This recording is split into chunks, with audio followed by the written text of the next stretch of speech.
कीर्धनम् श्रवणपटे यतिवरा महावाक्य जनार्दन सच्चिदानंद त्वं शरणं ब्रजेश यादवेन्द्रं दयादाता पुंडरीक्षा क्षीरसागरशयनं कमलनयनं नमस्तुते नमामि श्रीहरि। धैर्य से जिसको धारण किया जाता है, कर्णपटुओं से जिनका पान किया जाता है, ऐसे सच्चिदानंद भगवान श्री यादवेंद्र सरकार को मैं नित्य ही चिंतन करता हूँ, नमन करता हूँ। जिनको नमन करने से मंगल आदि मंगल तो हो ही जाते हैं, साथ ही में बहुत बड़ा बल मिलता है मनुष्यों को। गुरुर् ब्रह्मा गुरुर्विष्णु गुरुर्नाम महेश्वर मम गुरु च कमलेश्वराय कालिंदेश्वराय कश्मीरेश्वराय द्वादश ज्योतिर्लिंगाय सौराष्ट्रै सोमनाथ च श्रीशैले मल्लिकार्जुनम उज्जयिन्यां महाकालम ओंकारं ममलेश्वरम परल्यां वैद्यनाथं च डाकिन्यां भीमशंकरं सेतुबन्धेतु रामेशं नागेशं दारुकावने वाराणस्यां तु विश्वेशं त्र्यम्बकं गौतमी तटे हिमालय तु केदारं घुष्मेशं च शिवालये एतानि ज्योतिर्लिंगानि स्वयं प्रातः नर सप्तजनं कृतं पापं स्मरणेनं विनश्यति। सोम प्रदोष पड़े कलयुग में और पंचक खड़ा सामने आए, पर जगत गुरु भोले शंकर हैं, पंचक वहां पर कुछ नहीं कर पाए।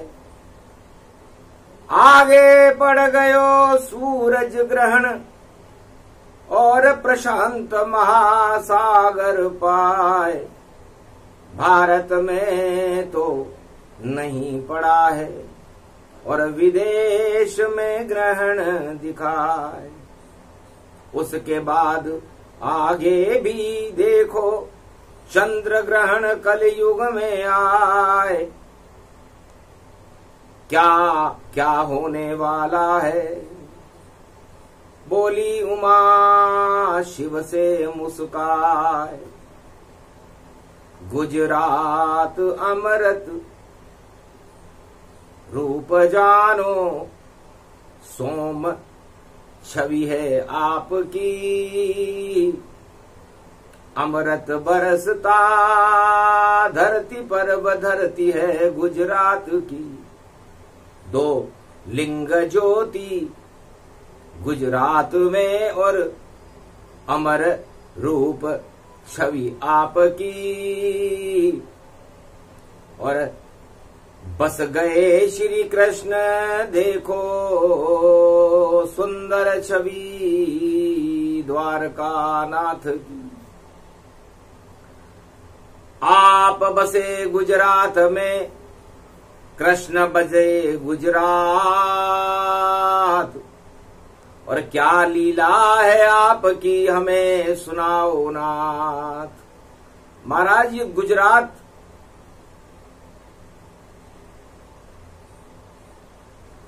में आपका आगमन और भगवान कृष्ण का आगमन, सोमनाथ चंद्र छवि छावे और चंद्रमा भी वहां रोग हटावे। चंद्रमा को भी अपना रोग हटाने के लिए सोमनाथ बन करके आपको आना पड़ा और उसका रोग हटाना पड़ा। और चंद्रवंश में भगवान कृष्ण ने तो द्वारका ही सोमनाथ में बसा ली।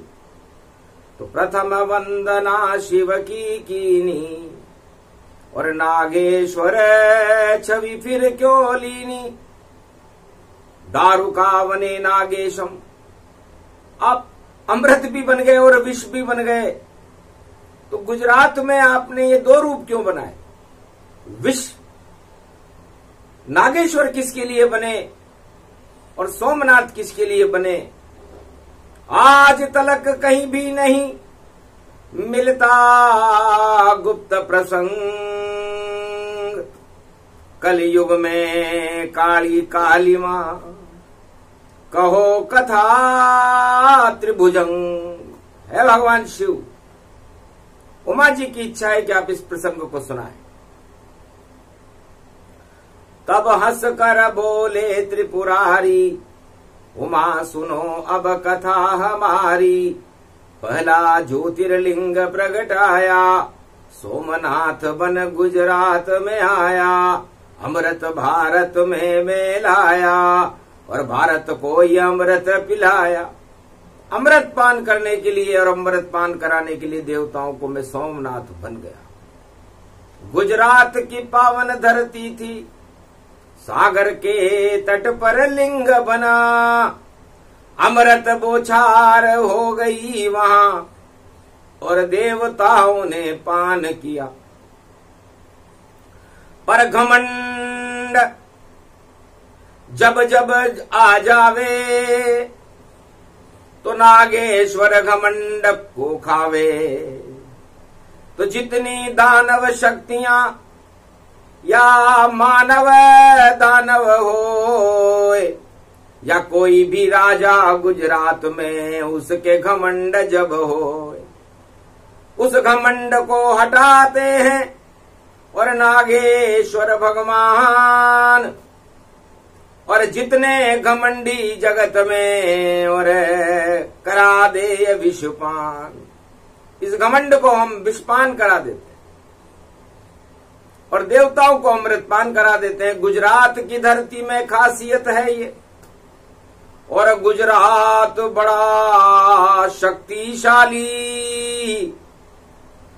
और गुजरात की रक्षा में देखो और खड़ी हुई मां की काली। तो अंबुजा दुर्गा बड़ी, और देखो गुजरात में जानिए, और शिव की शक्ति, कृष्ण की शक्ति गुजरात में ही मानिए। तो गुप्त से गुप्त लुप्त अति राखा, ये प्रसंग कभी नहीं भागा। सोम प्रदोष कलयुग पड़ा, और उमा में रहा सुनाए। क्यों गुजरात को श्राप लगा दुर्वासा का आए। दुर्वासा ऋषि रूप अखंडा, और पहुंच गए द्वारक ब्रह्मंडा। दारुक वन में ऋषि पधारे, दर्शन शिव सोमनाथ कर डारे।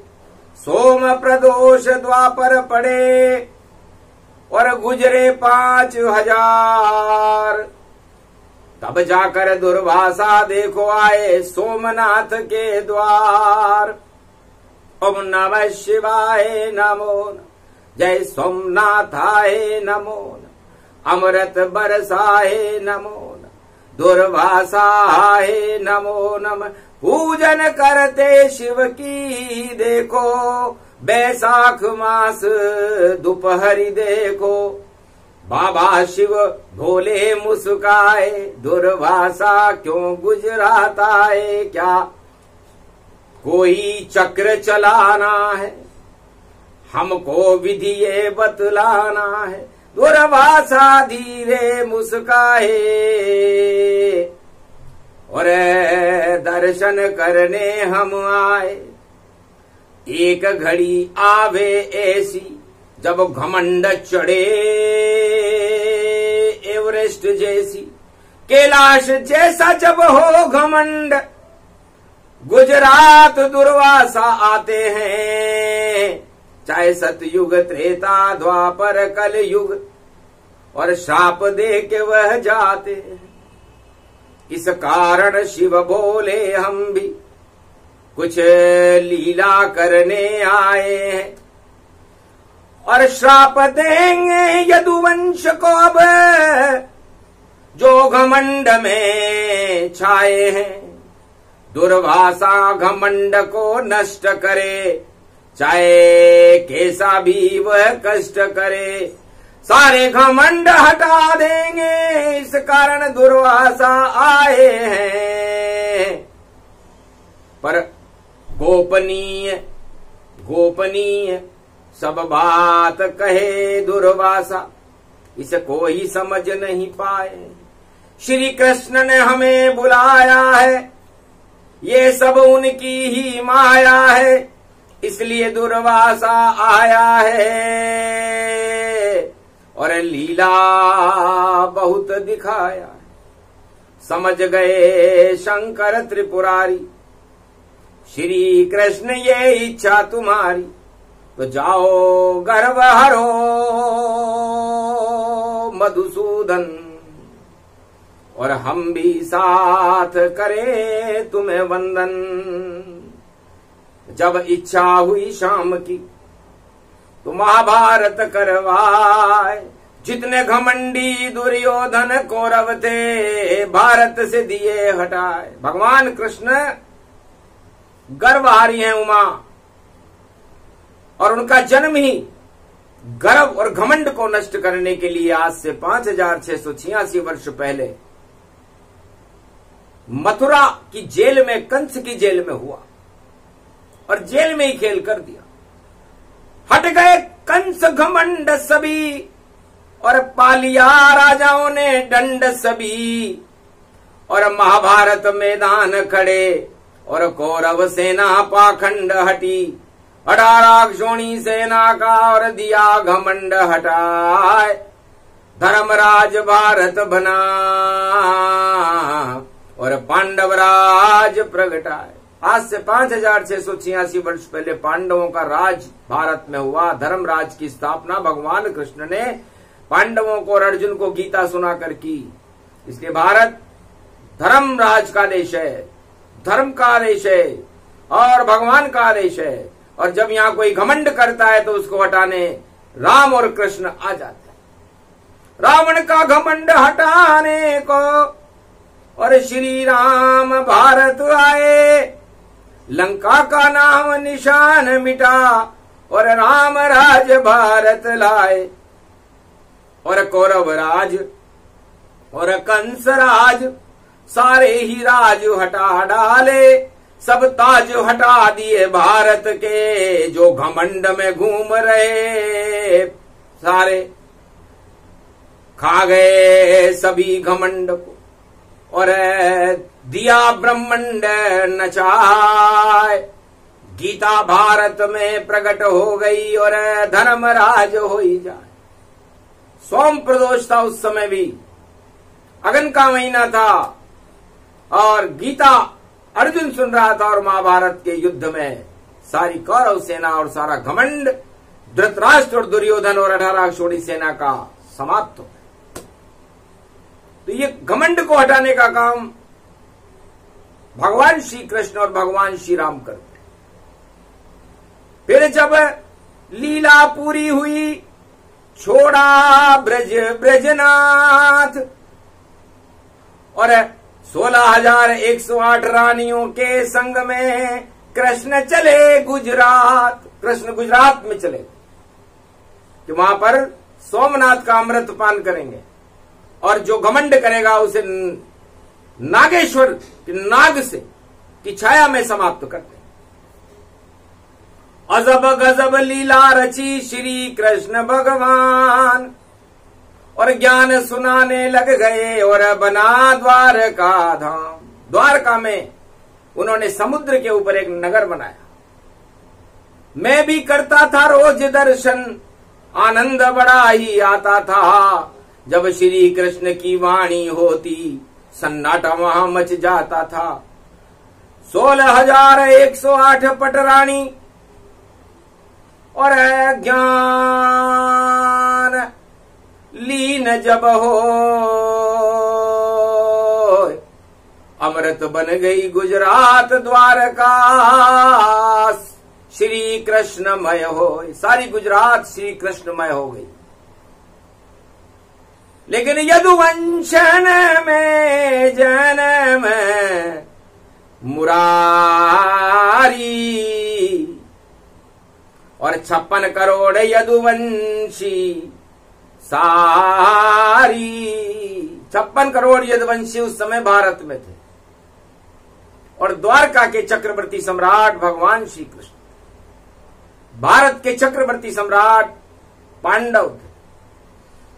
तो जब चक्रवर्ती कोई बनता है तो घमंड आ जाता है और वह घमंड ही उस सत्ता को अपने आप खा जाता है।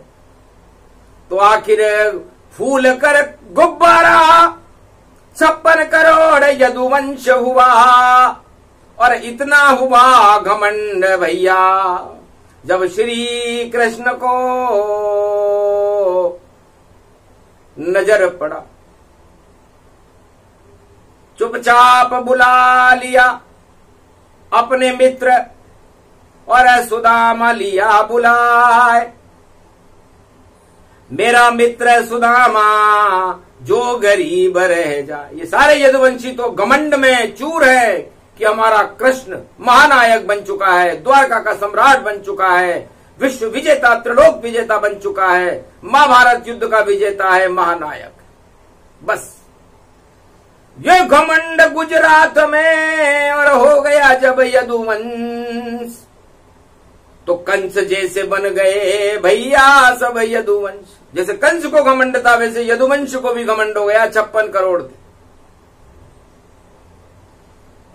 तब सारे घमंड को और शिव से लई सलाह कैसे नष्ट करूं यदुवंशी, मार्गदर्शन बतलाओ। तब कहा महाराज पहले गुजरात को कर दो गरीब को दान, उसके बाद शिव बतलाएंगे आपको अच्छा ज्ञान।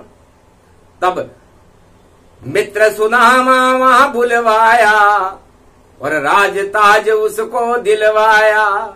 2 लोकन का राज दिया श्री कृष्णा और मिट गई श्री कृष्ण की तृष्णा। राज ताज सब छोड़कर और कृष्ण बने महाराज और सब घमंड वहां हट गए। रहा नहीं कोई ताज, एक लोक ही बचा था, नाम था उसका गोलोक और 2 लोकन के राज को दिया सुदामा ढोक। सुदामा को दे दिया। चाल समझ में भी नहीं पाया, उमा बहुत मन में घबराया। क्या चाल चली श्री कृष्ण ने और कैसा कर दिया काम। 3 लोक के स्वामी कृष्ण थे, दिया 2 लोकन का दान। ये गुजरात पूरी दान कर दी, राजताज सब दान कर दिए और एक द्वारका के महल में 16,108 पटरानियों के साथ साक्षात ब्रह्म में लीन हो गए नीली चद्दर ओढ़कर भगवान श्री कृष्ण। समझ गया मैं चाल को श्री कृष्ण भगवान, यदुवंशी का आने वाला देखो गुजरात में काल। 56 करोड़ यदुवंशी का और आएगा अब काल। अरे 5,686 वर्ष पहले इसे नहीं सके कोई टाल। ये मैंने दिव्य दृष्टि में देखा। तब मुनि दुर्वासा बुलवाए और घन घमंड यदुवंशी इतराए। एक मूसड़ को यदुवंश ने और गर्भ में लिया छुपाए और बोला दुर्वासा से मुनिवर गर्भ कुंडली बताए। पंचक चल रहा था, आगे ग्रहण पड़े हुए थे। दुर्वासा हंसने लगे और इसमें तुम्हारा काल, बचो नहीं घमंडी यदुवंशियों ये गुजरात का लाल। इस गुजरात के ऊपर घमंड कभी समाप्त चलता नहीं है। घमंडी का सिर नीचा गुजराती करती है। तो जाओ तुम्हारा काल है, बचा सके नहीं कोई। पूरा ही यदुवंश गुजरात में ही क्षय होए। जाओ अब तुम जो करना हो कर लो सभी उपाय। अरे इसी द्वारका के सागर में डूबे तुम्हारी नाव। श्राप दिया जब मुनि दुर्वासा, पूरा भारत त्रिलोक ही कांपा। थर थर थर गुजरात हिल गई, हिल गए सोमेनाथ, नागेश्वर हिलने लगे और कृष्ण त्रिलोकी नाथ। भगवान शंकर ने कहा महाराज दुर्वासा ऋषि की श्राप मिल गया, 56 करोड़ यदुवंशियों को मिला है। ये 56 का अंक बड़ा खराब है। जब भी 56 का काल आता है तो 56 शब्द आ जाता है और 56 गुजरात से उठता है और गुजरात में यदुवंश का काल आ चुका। तब हंसे कृष्ण धीरे धीरे, श्री कृष्ण काल से नहीं डरते, वह तो यदुवंशी का घमंड। और देखो नष्ट कृष्ण करते, नहीं देखता मैं जात पात और नहीं देखता वंश। मामा मेरा कंस था जिसे कर दिया मैंने विध्वंस। मामा कंस भी तो मेरा ही मामा था, मैंने उसे विध्वंस करने में देर नहीं लगाई। तो यदुवंश किस चीज का नाम है?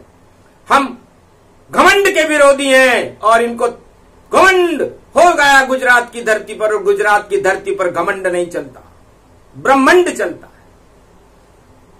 तब आए घबरा करके और यदुवंशी द्वारकेश के द्वार। महाराज श्राप मिल गया दुर्वासाकार, आया यदुवंश का काल। तब कहा घमंड तुम्हारा ही और श्राप बन के गुजरात आया। क्यों हंसी करी दुर्वासा की, इस कारण कष्ट तुम्हें आया। तो कष्ट नष्ट नहीं होएगा, मूसल कर दो नष्ट, इतने टुकड़े टुकड़े कर दो और डालो समुद्र सर्वत्र। इस मूसल के इतने टुकड़े कर दो कि आपके काल का नाम निशान न रहे। उपाय बता दिया कृष्ण ने और हंसे शंकर भगवान।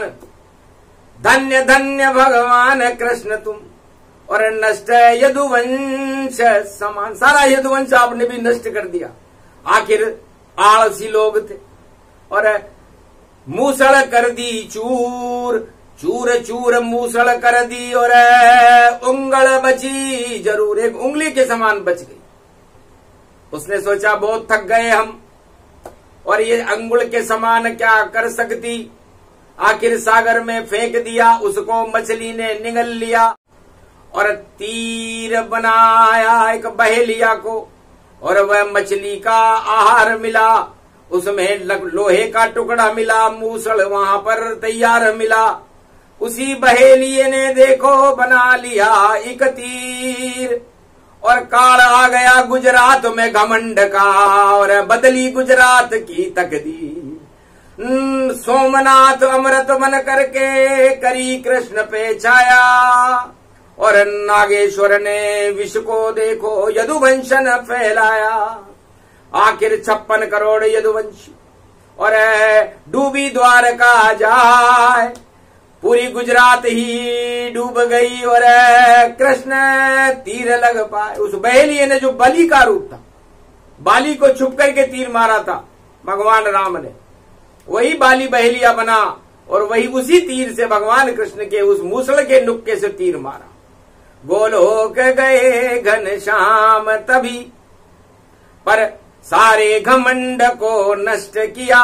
56 करोड़ डूब गए गुजरात में सब, पर साथ कृष्ण ने नहीं दिया।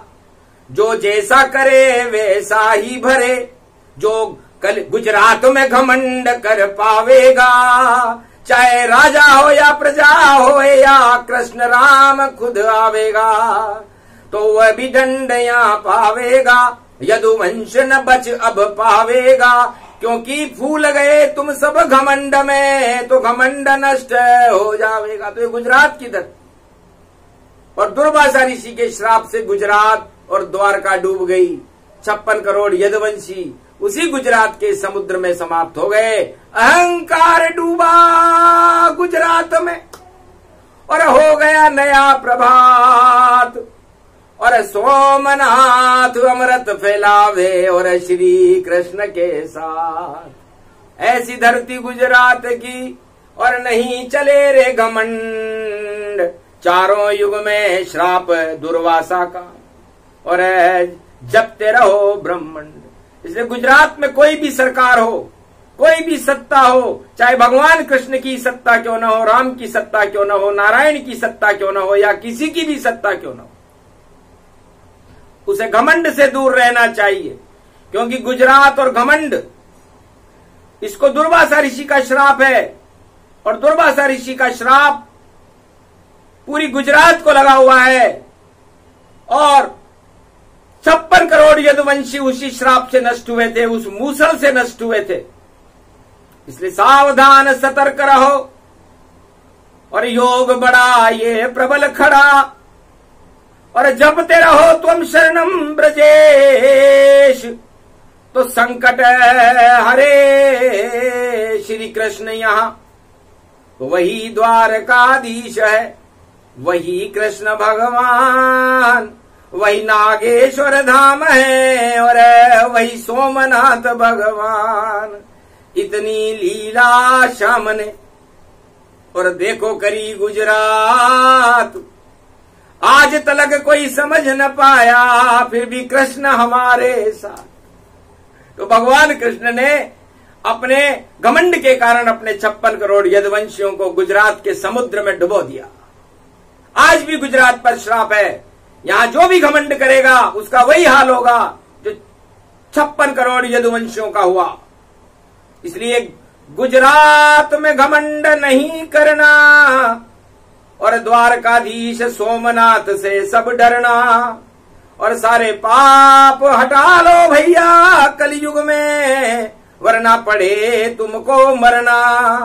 जो कहना था वो कह दिया, और सोम प्रदोष की बात, गुप्त से गुप्त लुप्त अति राखा, उमा सुनो बात। कलयुग में ये प्रसंग सुनाया, जब घमंड बादल बन आया, इस कारण ये प्रसंग सुनाया। हटे घमंड ब्रह्म प्रगटाया, और द्वारकाधीश की और छवि होगी भरपूर, वही कल की बन आएंगे, संकट करेंगे दूर। बांसुरी बजे गुजरात में, और ब्रज में बांसुरी छाए, और सारे भारत में बजे और सारा विश्व सुन पाए। ऐसे कल की भगवान है संबलपुर में आए, और जो भी करे घमंड कलयुग में, उन सबको दे तू हटाए। क्योंकि गुजरात की धरती पर कभी नहीं चले घमंड, दुर्वासा का श्राप है, और नष्ट करे वो घमंड। ये दुर्वासा ऋषि है, दुर्वासा ऋषि का श्राप कोई समाप्त नहीं कर सकता। भगवान कृष्ण भी उसको समाप्त नहीं कर सके, उनको भी तीर खाना पड़ा था। तो छोटे मोटे घमंडियों का तो क्या हाल होता होगा। 56 करोड़ यदुवंशियों से जो श्री कृष्ण के वंशज थे, उनसे जाकर पूछो कहीं नजर नहीं वह वंशज थे, नाम निशान उनका पता, और आज तक चला न नाय, उस समुद्र में डूब गए सब, और घन घमंड हट जाए। इसलिए आज भी समुद्र को बड़ा घमंड है, और जब समुद्र में चक्रवर्ती तूफान उठता है तो बड़े बड़े शहरों को और बड़े बड़े नगरों को तबाह कर दे। तो वो घमंड ही सागर बन गया, और सागर बड़ा घमंड, और इस सागर के घमंड को तोड़ा है रामचंद्र। रामचंद्र ने भी सागर के घमंड को तोड़ा, त्रेता युग में तोड़ा। बड़ी प्रार्थना की कि हमें रास्ता दे दो, लेकिन घमंडी रास्ता देते हैं क्या। आखिर देव देव आलसी पुकारा, लक्ष्मण को नहीं अच्छा लगा सारा। लक्ष्मण जी ने कहा, राम जी इन घमंडियों उसके यदि आप इनकी प्रार्थना करोगे तो इन्हें अच्छा नहीं लगता है, हटाओ इस घमंड को। तब एक तीर उठाया राम ने और प्रत्यंचा दई चढ़ाए, आखिर घबरा गया सागर और थर थर कांप तो आए। सेतु बन गया रामेश्वर में, लंका कर गए पार, और सागर ही घमंड चारों युग में, जहां सोमनाथ सरकार और श्री कृष्ण सरकार है वही द्वारका नाथ। जब जब उठे घमंड जगत में, घमंड खाता है मात। इसलिए घमंडी का सिर नीचा होता है भैया। और गुजरात में तो ये छाप लगी हुई है दुर्वासा की, पूरी द्वारका ही डुबो दी भगवान ने, वरना भगवान के नगर कभी डूबते हैं क्या? लेकिन द्वारका भी सुरक्षित आज तक, और सुदामा ही राजा है। उस द्वारका के राजा गरीब होते हैं, तो आज तलक छीना नहीं उस गरीब का राज। द्वारका का सारा राज है और सुदामा है महाराज। तो इस द्वारका का राजा गरीब होता है और भगवान के करीब होता है, क्योंकि सुदामा को तो कोई घमंडी नहीं था, उसे पता ही नहीं था कि मैं 2 लोक का राज मुझे मिल जाएगा। तो जिसके पास नहीं घमंड वही कृष्ण को प्यारा है, और बाकी 56 करोड़ यदुवंशी को इस सागर ने मारा है। और द्वारकाधीश ने द्वारका को भी और जल में डुबा सब डाला है, और ऐसा कृष्ण न्यायाधीश है। और देखो गोप ग्वाल मतवाला है। तो सोम प्रदोष की कथा को और सब कुछ दिया सुनाए, चारों युग में जो घमंड करे वो मटिया मेट हो जाए। तो सोमनाथं नागनाथं आप ही श्री कृष्ण हो, चंद्र के हो वंश अमृत आप चरणामृत हो। अमृत का पान कृष्ण भगवान दो हमें ज्ञान, घमंड करो शमशान, और हमारे को आप देओ वरदान। ये कलयुग की घड़ियां हैं, मास पड़ा बैसाख, और जितने घमंड हैं जगत में उनको कर दो राख। अब घमंड नहीं शेष रहे, और प्रगटो आप ब्रह्मांड, भारत का कल्याण करो और देओ दुष्टों को दंड। ये प्रसंग पूरा हुआ। सोमनाथ की छाया है, श्री कृष्ण की माया है, और नागेश्वर भी नाग बन के और दानव फुकार लगाया है। अरे जितने दानव कलयुग में है, नागेश्वर का हो ये प्रकोप, और इस घमंड के कारण भैया और दानव शक्ति में होवे शोक। देव सभी अब मौज करेंगे और आवे त्रिपुरारी कलयुग लोक, और मृत्यु लोक में कृष्ण खड़े हैं और नहीं होए भारत में शोक। भारत को भगवान बचावे, और देखो गुरु बने त्रिलोक, श्री कृष्ण की छाया भारत, और कोई नहीं सके यहाँ रोक। तो सोमनाथ शक्ति बड़ी और हट गए सारे दोष, पंचक में पड़ा प्रदोष तो दानव हुए बेहोश। तो सारे दानव शक्तियां आज से ही बेहोश हो जाएंगी, क्योंकि दुर्वासा ऋषि का श्राप हटा देता है पाप, कट जाती है दानवता की नाक, और घमंड हो जाता है साफ। बस इस कारण ये प्रसंग था, और जिसे शिव ने दिया सुनाए, अक्षर अक्षर सत्य है, झूठा कभी न पाए। झूठा दानव रूप है, झूठा असत्य ही जान। राम नाम तो सत्य है, और सत्य कृष्ण भगवान। ये प्रसंग जो भी सुने अमृत रूप प्रसंग, भारत में अमृत बरसेगा और शिव कृष्ण भारत के संग। राम भारत के संग है और भारत में भगवान। 21वीं सदी में भारत का और करे भक्तों का कल्याण। जो भी प्रसंग सुनेगा ये उनको मिले वरदान। राम कृष्ण की कृपा हो शिव भगवान। बोलो द्वारकाधीश भगवान की, सोमनाथ भगवान की, नागेश्वर भगवान की, भगवान श्री कृष्ण ब्रजनाथ बांके बिहारी लाल की। आज के आनंद की जय, सोम प्रदोष की जय।